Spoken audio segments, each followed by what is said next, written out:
কিন্তু চুপ্পুর হাত ধরে জনাব তারেক রহমান ঘুরবে, এই দৃশ্য দেখা যায় না ভাই।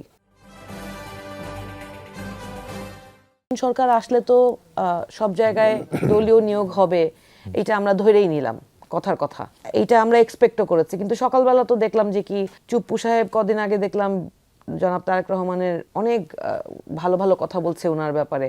যে চুপ্পু সাহেব কদিন আগেই বলেছেন যে জনাব তারেক রহমানের ব্যাপারে এবং শহীদ রাষ্ট্রপতি জিয়াউর রহমানের ব্যাপারে অনেক খারাপ কথা বলেছেন, এবং সেই কথাগুলো কিন্তু সোশ্যাল মিডিয়াতেই ভাসছে। বলেনি ভাই, তাহলে রাষ্ট্রপতি নিয়োগটাও নিজের দলীয় যোগ্য লোককে দিক, আমার আপত্তি নাই তাতে, আমি সত্যিই বলছি, আমি অকপটে বলছি।